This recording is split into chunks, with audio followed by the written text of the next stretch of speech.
우리 옆에 분들을 보면서 인사 나누시겠습니다. 주님의 평화가 함께 하시기를.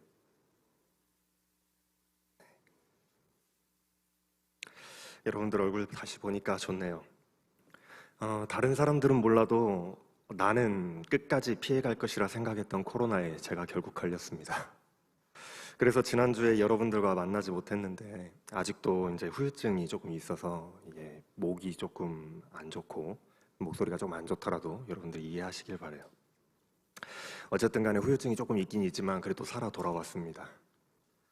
전도서를 묵상하면서 전도자가 이야기하는 이 한 치 앞도 모르는 것이 그 사람의 인생이고 당장 내일 내가 어떻게 될 것인가를 알지도 못하면서 미래를 계획하고 고민하고 또 걱정하면서 무언가를 이렇게 움켜쥐려고 얻기 위해서 노력하고 애쓰는 그런 것들이 참으로 참 무색하구나 하는 생각을 하게 됩니다.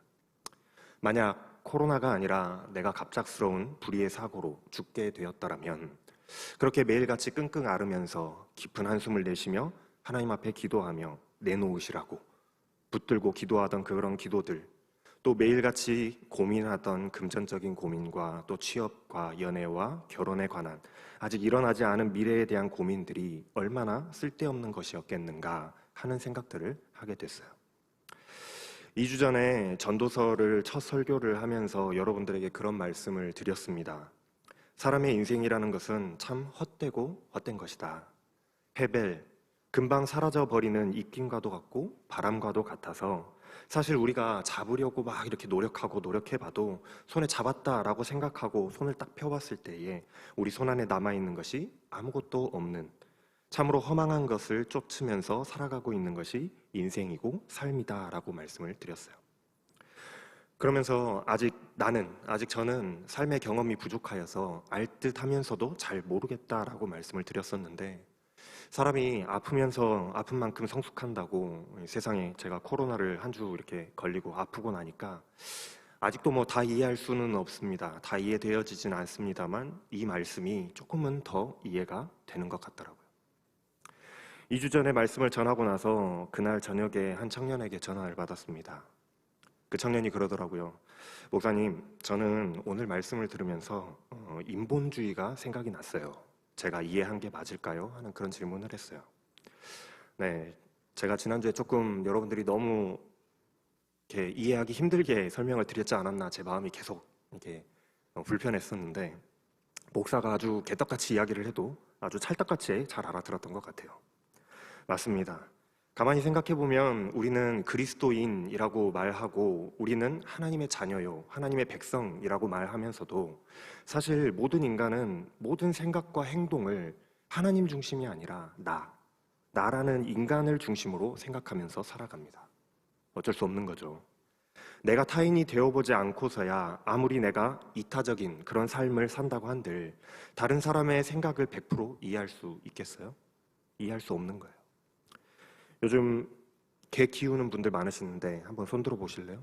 우리 집에 개를 키운다. 여기는 많지 않네요. 요즘에 애견을 키우시는 분들이 많이들 계시는데 내가 아무리 강아지를 사랑한다고 한들 그래서 옷도 입혀주고 염색도 해주고 털도 모양을 내서 예쁘게 깎아주고 목욕도 시켜주는데 내가 강아지의 입장이 되어보지 않고서야 이게 진짜 강아지가 좋아하는 것인지 아닌지 알 수가 없다라는 거예요. 어쩌면 나는 좋은 것이라고 해주지만 사실 이 강아지에게는 그것이 폭력처럼 느껴질지도 모를 일입니다. 목욕하기 싫어 죽겠는데 물에다가 주인이 막 푹푹 담그고 옷 입기 싫은데 예쁜 옷이라면서 입혀주고 있으면 얼마나 싫겠어요. 내가 타인이 되어보지 않으면 절대로 남의 마음을 100% 공감할 수 없는 것과 같이 우리 인간은 어쩔 수 없이 나를 중심으로 생각하고 나를 중심으로 행동하며 이해하며 살아갈 수밖에 없는 그런 존재들이죠. 인본주의는 어렵게 생각할 것이 없습니다. 인간에게 근본을 두는 주의라고 생각하시면 정말 쉬워요. 모든 생각과 행동을 인간 중심으로, 다시 말하면 나를 중심으로 생각하고 행동하는 것이 우리들의 모습이라는 거예요. 하나님의 자녀요 백성이라고 말하는 우리들도 그리스도인들도 인본주의의 삶을 너무나도 당연하게 살아가고 있더라는 거예요. 자, 여기서 게임 하나 한번 해보겠습니다. 여러분들 손병호 게임 다 알죠? 손병호 게임 한번 해보겠습니다. 손을 드세요. 네, 해당되시는 분들은 손가락을 하나씩 접으시면 됩니다. 자, 여러분들 기도하실 때에 나는 하나님께 기도할 때에 내 인생이 잘 되게 해달라고 기도해봤다. 적으세요. 네. 두 번째, 나는 하나님께 필요한 물질을 달라고 기도해봤다. 세 번째, 나는 하나님께 힘들다고 살려달라고 기도해봤다. 네 번째, 나는 나와 가족의 건강과 행복을 위해서 기도해봤다. 다섯 번째, 나는 이러한 기도를 한 것이 한두 번이 아니다. 저나 여러분들이랑 비슷비슷하네요. 이번에는 그러면은 해당되시면 손가락을 하나 펴보시기 바랍니다. 나는 하나님께서 내가 무엇을 하면 기뻐하실는지, 하나님께서 원하시는 것에 대해서, 하나님의 입장에 대해서 내가 생각하며 기도해봤다. 하나도 안 보이시네요.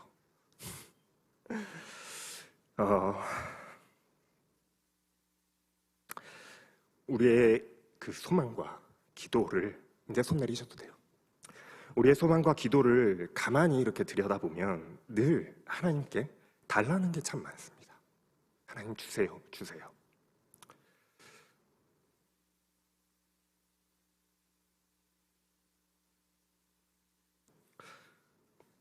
삶이 힘들어서 하나님께 해결해 달라고 우리가 기도하고, 미래에 대한 그런 불안함 때문에 너무나도 미쳐버릴 것 같다고 하나님께 기도하고, 돈이 없고 또 건강이 없고 행복이 없으니 하나님 주시라고 하는 기도를 우리는 주로 해요.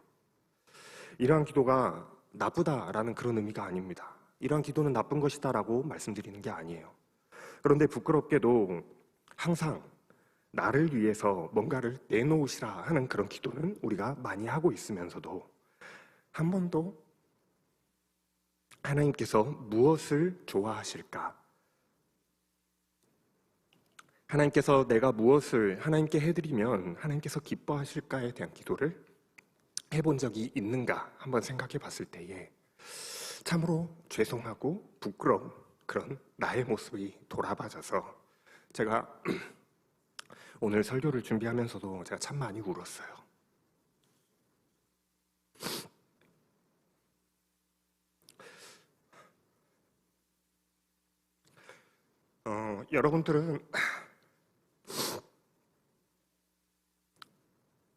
여러분들은 어떠신지 몰라도 저는 그 누구보다도 인본주의적이고 나 중심적으로 살아가는 그런 사람이거든요. 항상 나의 아픔과 나의 고통이 먼저고 나의 고민들 때문에 한숨 짓고 하나님께 원망하듯이 기도하는 그런 사람이 나라는 사람인 거예요.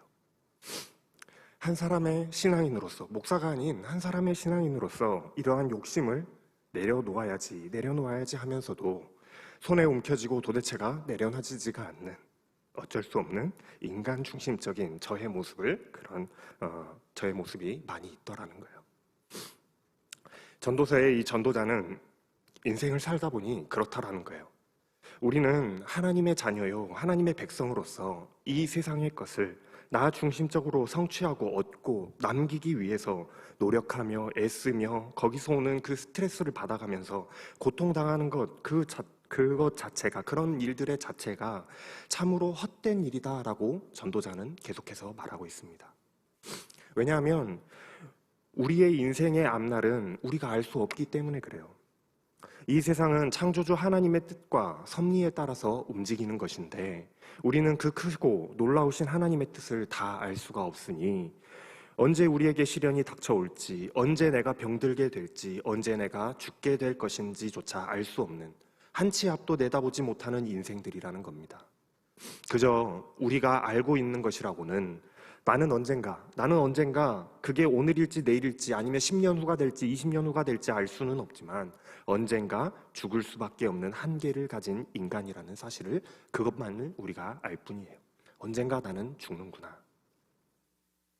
그러니 전도자는 우리에게 권면하기를 헛된 인생 속에서 고통당하면서 스스로 고통스럽게 그렇게 살아가지 말고 나 중심적인 인본주의적 생각과 행동을 좀 내려놓고 하나님 중심의 신본주의적 삶을 살아가라고 권하고 있어요. 하나님이 세상을 창조하시고 나를 창조하신 이유와 목적이 무엇인지에 대해서 생각하고 그 목적에 맞게 살아가라 하고 권하고 있는 말씀이 이 전도서의 핵심입니다. 하나님께서는 나에게 무엇을 원하실까? 하나님께서는 내가 어떻게 살아가기를 원하실까? 나의 모든 생각과 행동의 초점을 하나님께 맞추는 것, 그것이 바로 인본주의의 반대가 되는 하나님 중심의 삶, 바로 신본주의라고 할 수 있는 겁니다. 전도자는 우리가 인본주의적 사고관을 가지고 나를 위하여서, 나만을 위하여서 살아가기 때문에 모든 것이 고통스럽고 모든 것이 헛될 수밖에 없다라고 말하고 있지만, 인본주의를 내려놓고 하나님 중심의 그 신본주의적인 삶으로 우리의 모든 생각과 삶을 하나님 중심으로 우리가 살아간다라고 하면, 우리가 지금까지 걱정했던 먹고 사는 문제, 삶의 고민들, 아픔들, 스트레스들이 사실은 아무런 문제가 아님을 알게 되고, 또 하나님의 뜻을 알고 하나님의 뜻대로 살아가게 되면 어떠한 어려움을 우리가 인생 가운데 살아가면서 만나게 된다고 할지라도, 또한 행복한 순간이라고 할지라도 역시나 살리시고 인도하시는 하나님을 통해서 그날 내게 주어지는 하루하루의 삶이 감사하고 기쁘게 행복하게 살아갈 수 있을 것이다. 하나님을 향한 신뢰와 믿음에서 오는 행복한 삶을 누릴 수 있을 것이다 말씀하고 있는 거예요. 그럼 이제 오늘 본문 말씀으로 돌아가서 과연 누가 그러면 지혜자와 같을까요? 누가 지혜자와 같을까? 다시 말하면 누가 지혜가 있는 사람일까요? 세상의 삶이 모든 것이 다 헛되다라고 한다면 과연 지혜라는 것은 무엇일까? 무엇이며 우리는 어떻게 이 허망한 세상, 헛된 세상을 지혜롭게 살아갈 수 있을까요? 결론은 간단합니다. 하나님께서 우리를 창조하신 그 목적에 맞게 하나님을 사랑하며 하나님을 믿으며 하나님을 위해서 살아가야 한다라는 거예요. 인본주의가 아닌 신본주의로 살아간다면 세상을 평안하게 살아갈 수 있고, 그것이 바로 지혜라는 겁니다. 다시 한번 말씀드리지만은 우리 인간은 한계가 명확하기 때문에 이 세상이 돌아가는 원리, 이치를 알 수가 없어요. 이 세상이 어떻게 돌아가는지 우리는 파악하기가 어렵습니다. 그것은 이 세상이 돌아가는 것은 하나님이 만드신, 하나님께서 창조하신 순리대로, 하나님이 운영하시는 대로, 하나님께서 움직이시는 대로 세상은 돌아가고 있는 거예요. 그러니 하나님의 뜻에 맞게 살아가면 순리에 맞게 걸림없이 살아갈 수 있는 거예요. 그렇잖아요. 하나님의 원리를 알면, 하나님의 순리에 맞게 우리가 살아가면, 하나님의 뜻에 맞게 살아가면 우리는 이 세상이 돌아가는 순리에 맞게 걸림없이 살아갈 수 있을 거예요. 이것이 바로 세상을 살아가는 지혜라는 겁니다. 그러면 하나님이 창조하시고 운영하시는 그 순리에 맞게 살아가려고 하면 하나님의 뜻을 잘 알아야 되겠잖아요. 하나님의 뜻이 어디에 있고 하나님이 무엇을 원하시는지를 잘 알아야 되겠잖아요. 뭔가를 알아야 거기에 맞게 맞춰서 살아갈 것 아니겠어요? 오늘 그 말씀을 이 전도자가 하고 있는 겁니다. 1절 말씀에 이렇게 말씀을 해요. 어떤 사람이 지혜가 있는 사람인가 질문을 하죠. 또 질문하기를 사물의 이치를 아는 사람은 누구인가? 라고 질문합니다. 그러니까 전도자는 사물의 이치를 아는 사람이 지혜가 있는 사람이다 라고 말하고 있어요. 여기에서 사용된 사물이라는 단어는 어떤 일이나 사건, 그리고 말이나 말씀을 의미하는 단어입니다. 이 사물이라는 게 그냥 물체를 이야기를 하는 게 아니라 일어난 일, 사건, 말씀 같은 것을 의미하는 단어예요. 그리고 이치라고 번역된 단어는 해석을 의미하고 있습니다. 그러니까 전도자는 이 세상에서, 지금 우리가 살아가는 이 세상에서 일어나는 어떤 사건이나 일, 그리고 이 사건이나 일들의 의미를 아는 사람이 지혜가 있는 사람이다라고 말하는 것과 같아요. 또한 사물이라는 단어를 말이나 말씀으로 해석할 수도 있기 때문에, 그것을 의미하기도 하기 때문에 말씀을 해석하고 이해할 수 있는 사람이 지혜가 있는 사람이다라고 말하는 것과도 같습니다. 이 두 가지를 종합해 보면 이 세상은 하나님의 섭리 가운데 움직이고 있기 때문에 우리는 그 의미를 파악하고 해석하기를 힘들어해요. 유한한 인간이, 한계가 있는 인간이 하나님의 뜻을 다 알 수 없기 때문에 하나님의 뜻대로 하나님의 섭리 가운데 움직이고 있는 이 세상의 의미를 다 이해하기는 어렵다라는 겁니다. 언제 무슨 일이 일어나게 될지 우리는 알지 못하기 때문이죠. 그런데 그런 세상의 운행 속에서 운영하고 계시는 하나님의 말씀을 해석하고 하나님의 뜻을 파악할 수 있는 사람이 있다라고 한다면 그 사람이 진짜 지혜자가 아니겠느냐 하는 거예요. 그렇잖아요.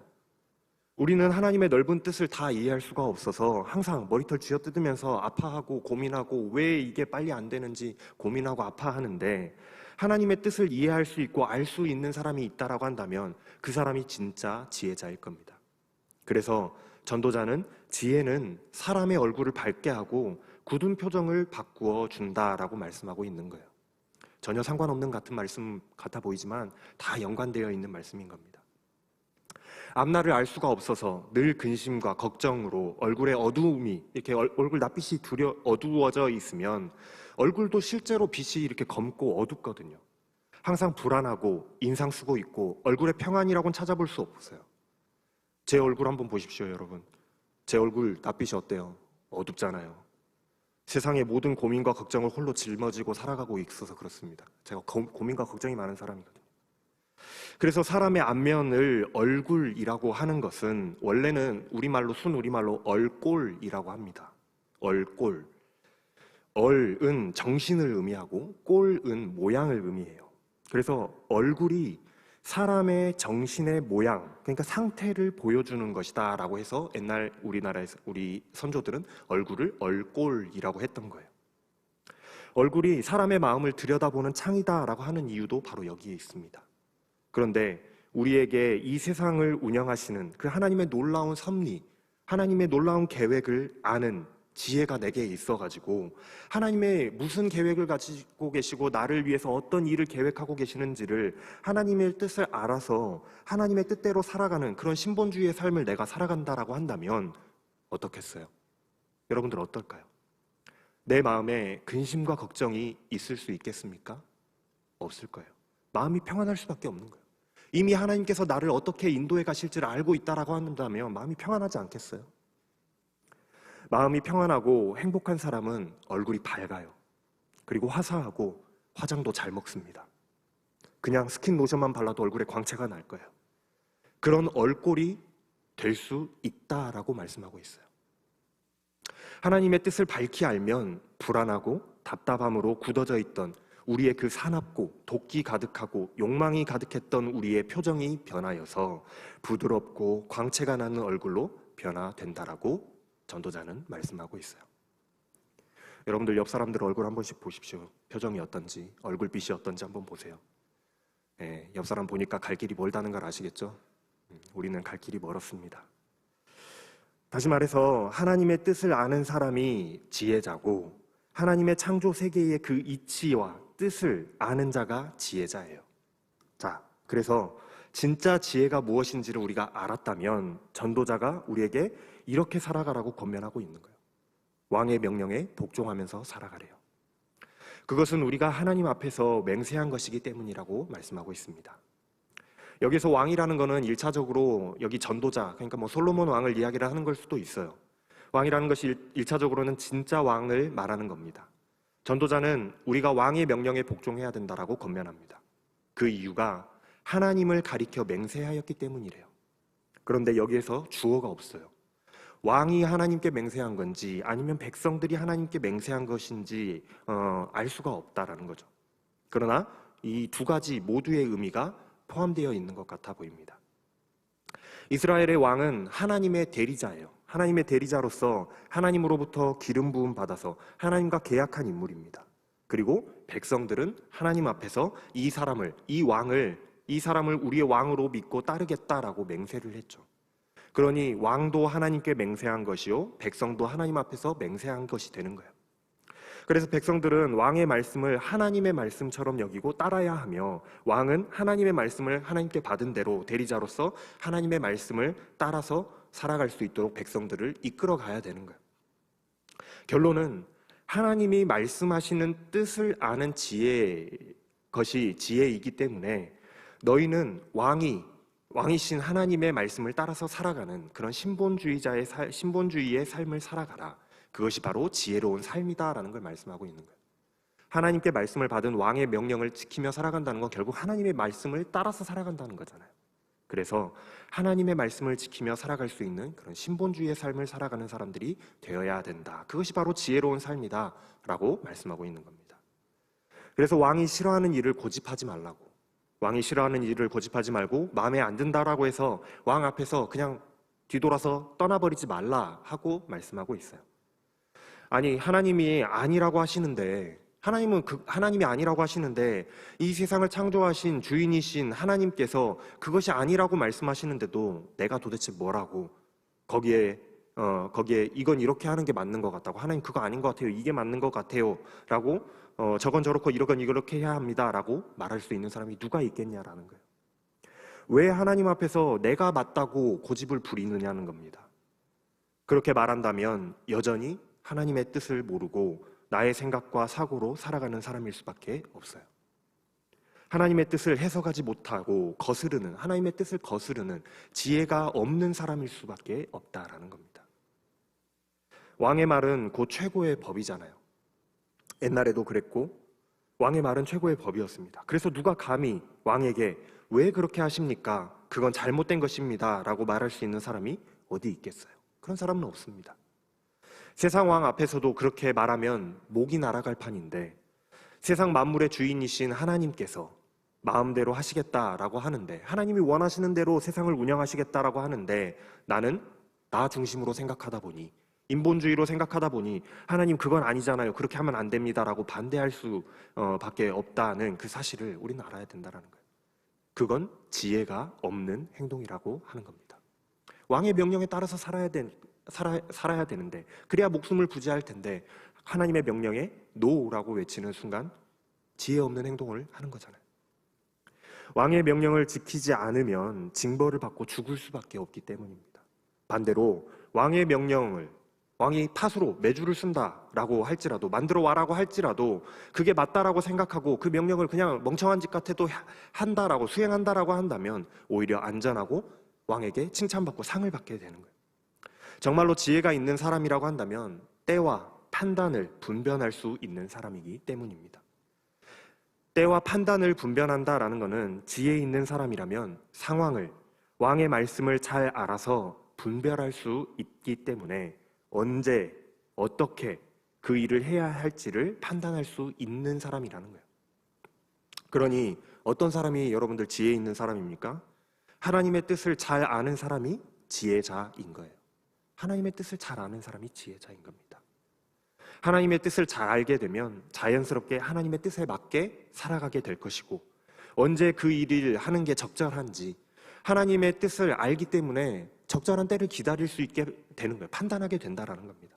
그리고 그 적절한 때가 왔을 때에 하나님의 뜻을 알기 때문에 그것을 진행할 수 있는 판단력을 갖게 된다라는 거예요. 6절 말씀과 마찬가지로 우리 인간은 분명히 한계가 있습니다. 분명히 한계는 분명해요. 우리는 미래에 어떠한 일들이 우리에게 일어날는지 전혀 알지 못합니다. 당장 1시간 뒤에 무슨 일이 일어날지 저도 모르겠어요. 그래서 때로는 큰 고난이 닥쳐오기도 하죠. 나도 예상하지 못했던 큰 고난들이 막 닥쳐와요. 그러나 그 크나큰 고난 속에서도 모든 일에 정말로 적절한 때가 있고 적절한 방법이 있다라는 것을 우리는 알아야 된다는 거예요. 모든 일에는 방법이 있습니다. 그것은 그 누구도 모르는 것이지만 하나님께서는 아시고 하나님께서는 아시는 일이고 하나님께서는 역사하신다라는 거예요. 그러니 하나님의 뜻을 잘 아는 지혜가 우리에게 필요하고, 그 지혜로 살아간다면 큰 어려움이 닥쳐온다고 할지라도, 우리 인생 가운데 내가 예상하지 못했던 큰 어려움이 닥쳐온다 할지라도 우리는 그렇게 힘들어하지 않을 수 있다라는 거예요. 이미 알고 맞이하는 것은 힘들지 않기 때문입니다. 하나님께서 다 지나가게 하시고 준비해 주시고 이겨내게 하실 거다라는 것을 믿고 알고 있으면 견뎌내기 쉽다라는 거예요. 사람은 앞날에 무슨 일이 일어날는지 도무지 알지 못합니다. 아무도 알지 못해요. 그리고 앞으로 일어날 일들을 우리에게 알려줄 수 있는 사람 또한 없습니다. 저도 여러분들에게 알려드릴 수가 없어요. 모르거든요. 비바람을 다스려서 그치게 할 수 있는 사람은 당연히 없고, 자기가 죽는 날을 피해서 연기시킬 수 있는 사람도 당연히 없어요. 전쟁이 일어나면 그것을 혼자만, 그 전쟁터 한가운데서 혼자만 피해갈 수 있는 방법 또한 없습니다. 그와 마찬가지로 하나님을 경외하지 않는 행악자들은 결국 죽음을 피해갈 수 없다라고 말씀하고 있는 말씀이 오늘 본문의 말씀인 거예요. 왜냐하면 인간은 앞으로 일어날 일을 아무도 알지 못하기 때문에 우리의 힘과 노력과 계획으로는 그 모든 것들을 벗어날 수 없기 때문입니다. 그래서 전도자가 인생이 참 헛되다라고 이야기를 하는 거예요. 하나님의 뜻을 잘 해석하여서 아는 것이 지혜라고 했는데 그것을 못하니까 어찌 환난과 죽음을 피해갈 수가 있겠어요? 하나님의 뜻을 알아도 우리가 그걸 피해가기가 어려운데 하나님의 뜻을 모른다고 하면 얼마나 그것이 헛되겠습니까? 결론적으로 하나님을 중심으로 살아가지 않는 사람들은 결국에는 헛되고 헛된 인생을 살아가게 될 뿐이라는 말씀을 계속해서 하고 있는 거예요. 그러나 이처럼 헛되고 바람처럼 사라져버릴 그 사람들의 인생이라고 할지라도 하나님 중심으로 생각하고 하나님 중심으로 행동을 하고 그런 삶을 살아간다면 하나님의 뜻을 깨달아 알고자 하는 사람, 즉 지혜로운 사람은 이 헛되고 헛된 인생을 지혜롭게 살아가는 방법을 발견하게 된다라는 겁니다. 그게 무엇이냐? 바로 인본주의적 삶에서 벗어나서 신본주의적 삶을 살아가는 것. 다시 말해서 하나님이 창조하신 목적에 맞게 하나님을 사랑하면서 하나님을 믿으면서 신뢰하면서 따라가며 하나님의 뜻에 순종하는 삶.